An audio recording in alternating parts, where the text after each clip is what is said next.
우리 함께 여는 기도로 2020년 7월 5일 주일 영상 예배를 시작하겠습니다.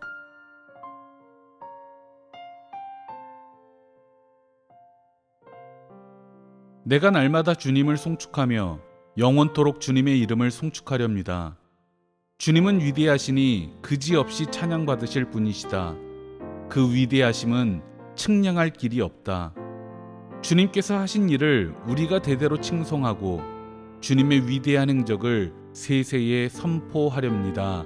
아멘. 온 땅에 생명이 울창하게 하시는 주님, 주님의 은혜를 찬양합니다. 여느 때처럼 여름비가 내리면서 초목이 더욱 무성해졌습니다. 조금만 눈을 돌리면 지푸른 산천이 눈 속으로 들어옵니다. 사람들의 활동이 줄어드니 자연은 더욱 생명이 넘치는 듯합니다. 그러나 아쉽게도 숲의 새처럼 제잘거리는 아이들 소리도 잠잠해지고 말았습니다. 놀이터에서도 공원에서도 시끌벅적하게 뛰어노는 아이들의 모습을 찾기가 어렵습니다. 아이들은 우리의 꿈인데 우리의 꿈이 생동감을 잃어버리고 있습니다. 비단 코로나 때문은 아닙니다. 자그마한 모니터에 웃음을 빼앗긴 아이들을 보고 있으면 어른들의 돈벌이가 아이들의 웃음마저 사유화해버린 게 아닌가 하는 우려가 듭니다. 어떻게 해야 우리 아이들에게 건강한 웃음을 되찾아 줄 수 있을까요? 주님, 미래를 향한 기도와 고민이 돈에만 머무는 것이 아니라 우리 아이들의 건강한 삶을 향하게 하여 주옵소서. 주님께서 우리 아이들의 미래가 생명의 숲으로 가득하게 하실 줄 믿으며 예수님 이름으로 기도합니다. 아멘.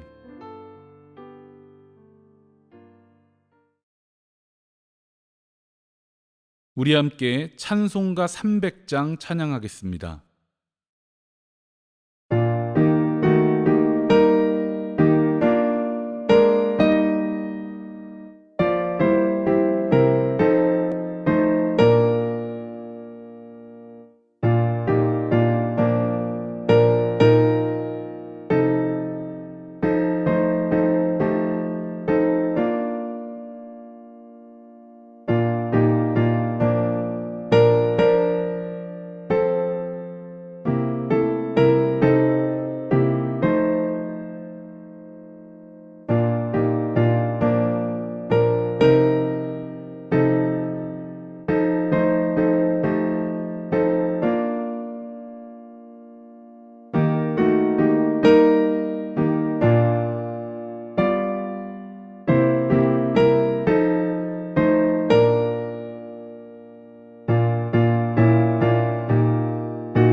오늘 우리에게 주시는 하나님 말씀은 로마서 7장 15절부터 25절까지의 말씀입니다.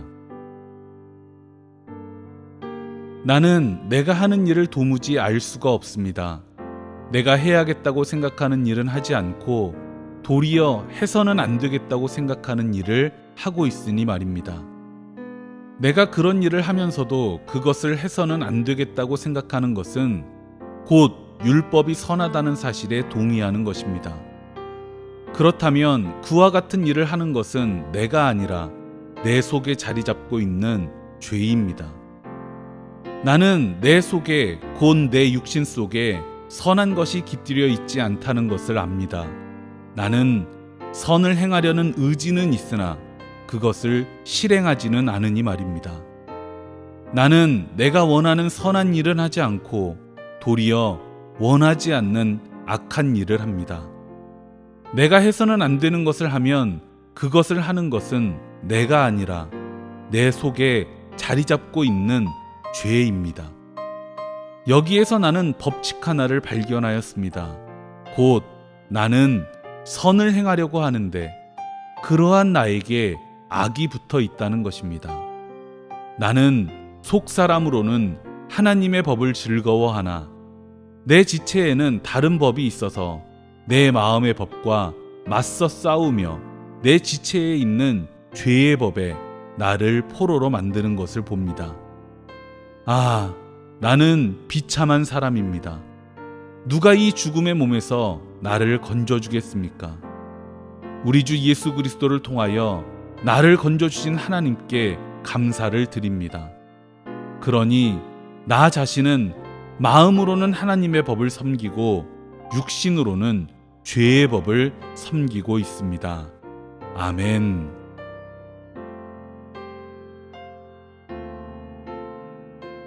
오늘은 세상에는 단 하나의 인종만 산다는 주제로 하나님 말씀을 전하도록 하겠습니다.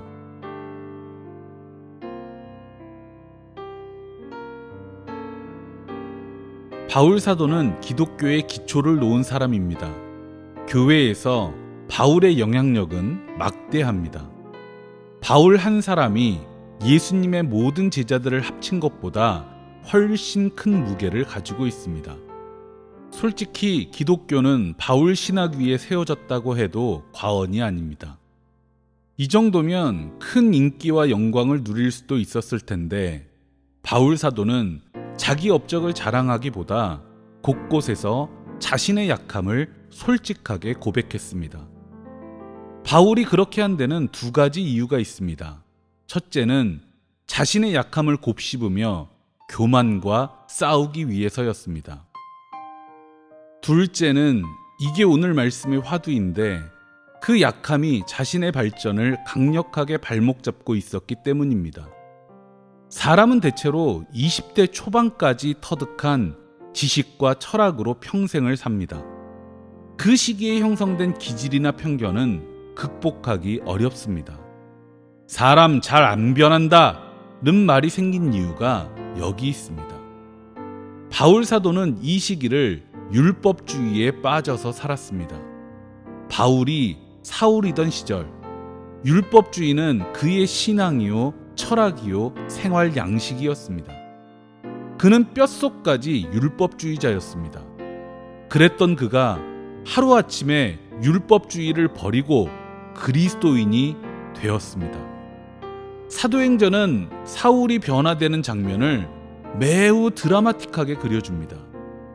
그러다 보니 우리는 악당에서 히어로로 변하는 마블 캐릭터들처럼 바울이 일순간에 완벽하게 변화되었으리라고 상상합니다. 그러나 실제 바울 사도는 뼛속까지 몸에 배어있던 구습을 끊어내지 못해 괴로워했습니다. 오늘 말씀에서도 바울 사도는 율법주의를 끊어내지 못하는 괴로움을 토로하고 있습니다.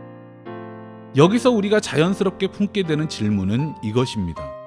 바울은 왜 율법주의를 끊어내려고 했을까?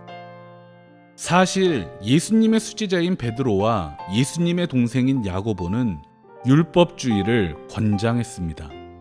바울 사도도 베드로와 야고보의 가르침을 수용하면 편할 일이었습니다. 율법은 하나님이 주신 신령한 법입니다. 바울은 율법을 통해 무엇이 죄인지를 깨우쳤다고도 고백합니다.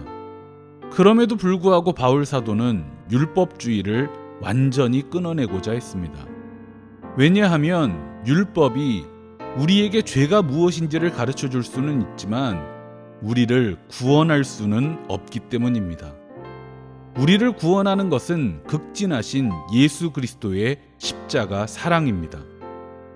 율법주의로는 도저히 그리스도의 사랑을 실현할 수 없습니다. 율법주의자에게는 세상에 두 종류의 사람밖에 없습니다. 율법을 잘 지키는 사람과 율법을 지키지 않는 사람. 이와 같은 이분법의 칼날 위에 모든 사람을 세우는 것이 율법주의입니다. 철저하게 차별과 배제의 원리로 작동합니다. 그 속에서 어떻게 그리스도의 사랑이 자랄 수 있겠습니까? 그리스도의 십자가는 이 세상 모든 존재를 위한 하나님의 사랑입니다. 바울 사도가 이방인의 사도로 부름을 받아 세상에 나아갔더니 세상에는 정말 다양한 인간 군상의 스펙트럼이 존재했습니다. 유대인과 이방인만 있는 게 아니라 유대인이면서도 율법을 안 지키는 사람이 있는가 하면 이방인이면서도 율법을 잘 지키는 사람이 있었습니다. 유대인이면서도 이기적인 욕망만 쫓는 사람이 있는가 하면 이방인이면서도 신앙인 못지않게 선한 삶을 추구하는 사람이 있었습니다. 유대인들은 대체로 예수에게 적대적인 반면 이방인들 중에는 예수에게 호의적인 사람이 많았습니다. 방탕과 쾌락에 취해 있는 유대인도 있었고 거룩한 구도자의 길을 가는 이방인도 있었습니다. 이렇게 많은 인간군상의 스펙트럼을 경험하고 나니 차별과 배제로는 하나님의 사랑을 담을 수 없다는 걸 깨달았습니다. 하나님의 사랑은 될 놈과 안 될 놈을 구별하고 될 놈만 밀어주는 사랑이 아닙니다. 창세기 18장에서 아브라함은 소돔과 고모라를 놓고 하나님과 협상합니다. 처음에는 의인 50명만 있어도 소돔과 고모라를 구원해달라고 간청합니다.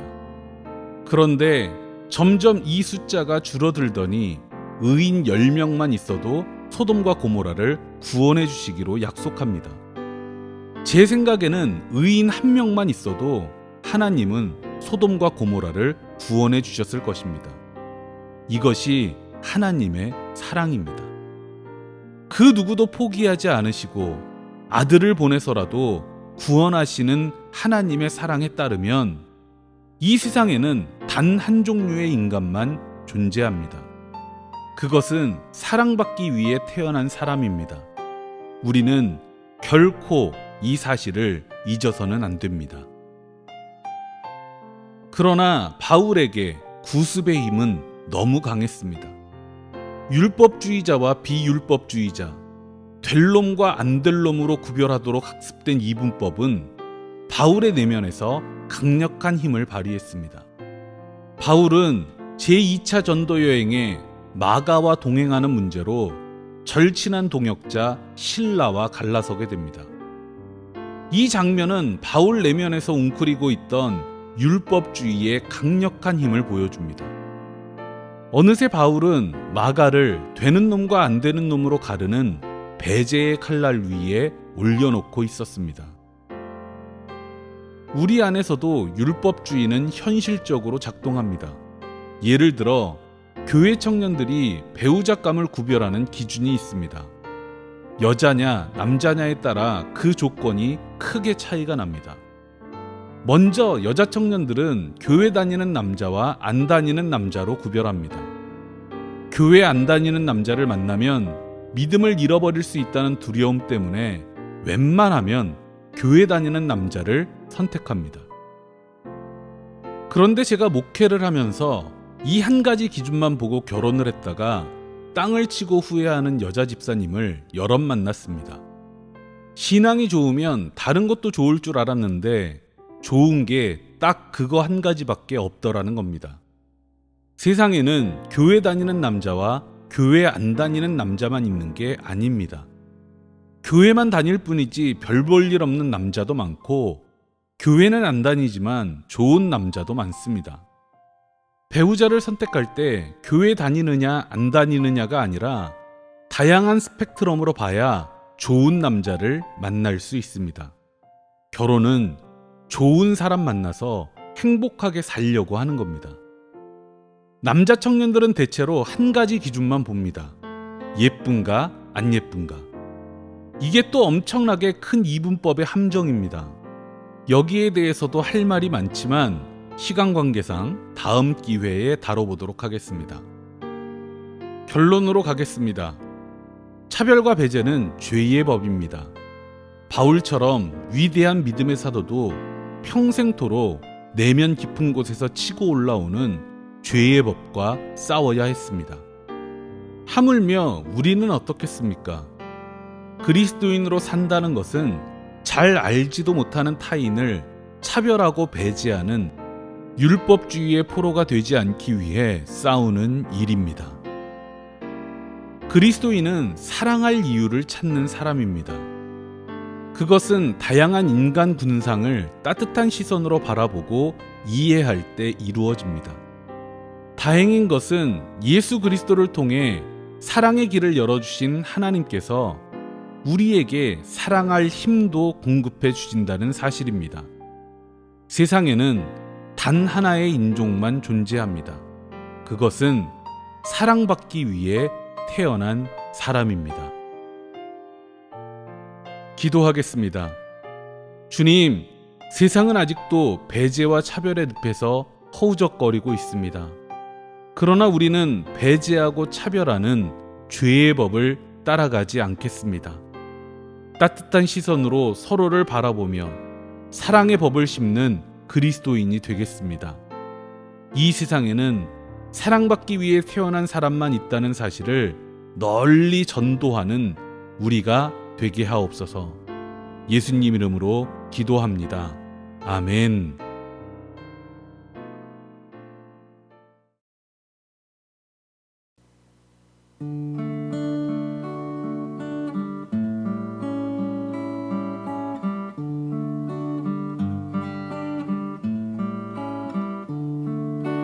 내게 있는 모든 것을 아낌없이 드리네. 사랑하고 의지하며 주만 따라 살리라. 주께 드리네. 주께 드리네. 사랑하는 구주 앞에 모두 드리네. 아멘.